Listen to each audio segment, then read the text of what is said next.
Olha, todo mundo conhece e adora De Repente 30, né? Mas e se a gente olhar para a história da Jenna Rink de um jeito um pouco diferente? E se eu disser que esse filme é muito mais do que só um salto no tempo? Nessa análise, a gente vai desvendar como essa comédia romântica é, na verdade, uma aula completa sobre a lei da atração e o poder de manifestar a nossa realidade. E tudo, absolutamente tudo começa aqui. Com essa frase icônica que a Jenna Rink sussurra, sabe, dentro do armário dela.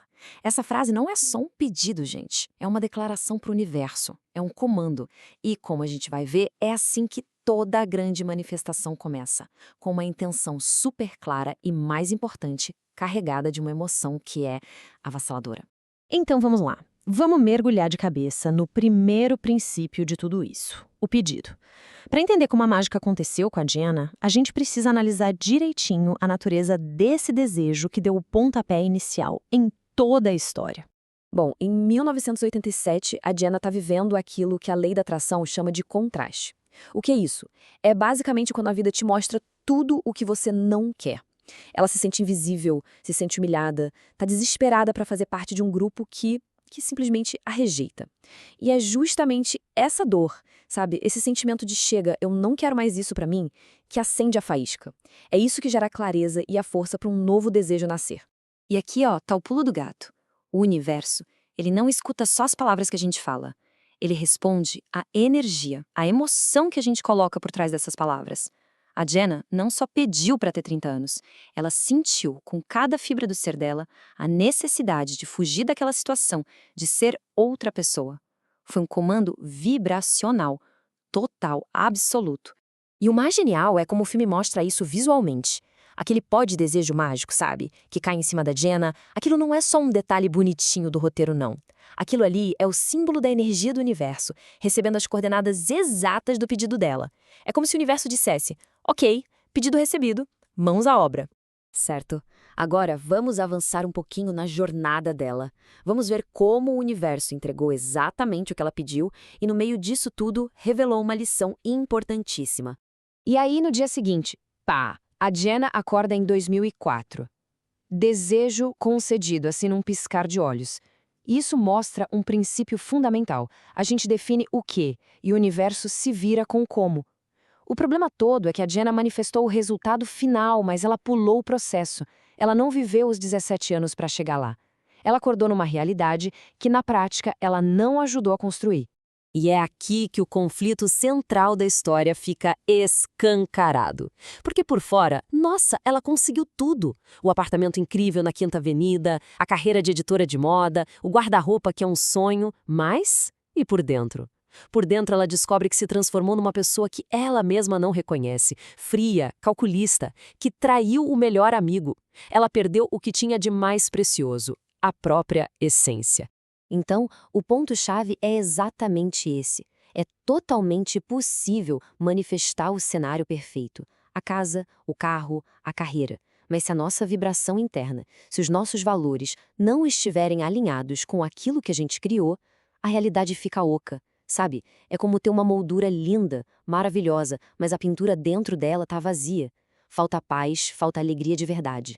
E essa busca pela paz, por esse preenchimento, leva a gente direto para ele, Matt Filmhoff.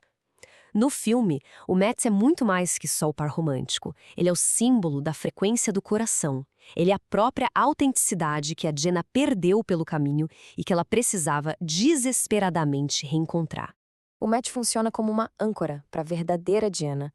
É só perto dele que ela consegue se reconectar com a alegria, com a espontaneidade, com a inocência. Ele é literalmente o espelho que reflete quem ela é de verdade, sabe?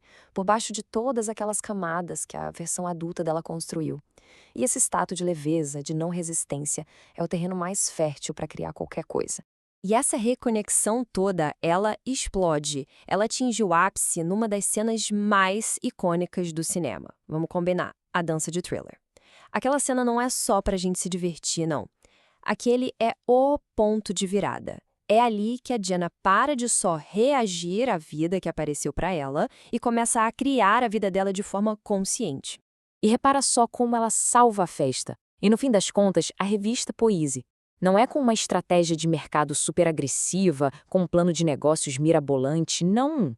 É injetando entusiasmo puro. Alegria que contagia todo mundo. Ela, sozinha, eleva a vibração do lugar inteiro, mostrando que a verdadeira mudança vem de dentro, da mudança de energia.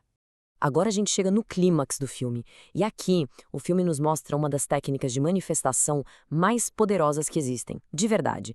A capacidade de revisar o nosso passado para literalmente mudar o nosso futuro. Essa técnica se chama revisão e foi muito popularizada por um místico chamado Neville Goddard. A ideia é bem simples, na teoria. A gente volta mentalmente para um evento do passado, uma memória, e reescreve essa memória com uma nova emoção. Fazendo isso, a gente muda o efeito que essa memória tem no nosso presente.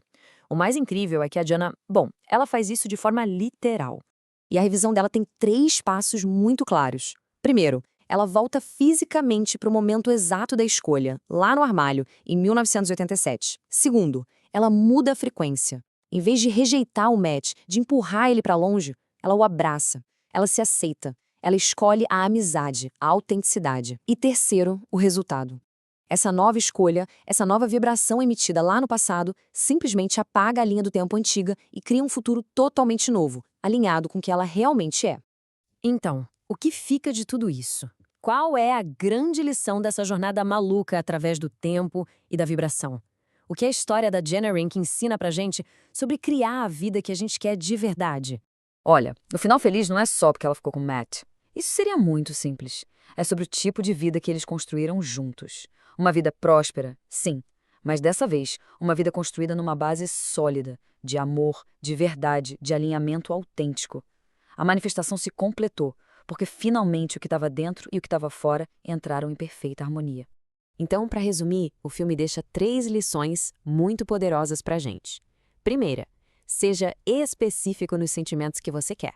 A Jana pediu para ser poderosa e próspera, mas ela esqueceu de pedir para ser feliz, para ser amada. E o universo entregou exatamente isso, uma versão fria do sucesso. Segunda lição, o sentimento é o segredo. Todo aquele sucesso externo só virou plenitude de verdade quando ela se alinhou com o coração. E a terceira, nunca é tarde para revisar. A gente sempre pode mudar a nossa energia agora para criar um novo amanhã.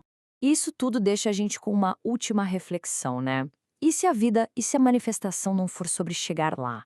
Não for sobre ter o apartamento, o emprego dos sonhos, mas sim sobre quem a gente se torna no caminho. Talvez o verdadeiro prêmio seja a nossa própria evolução, enquanto o universo vai movendo as peças no tabuleiro.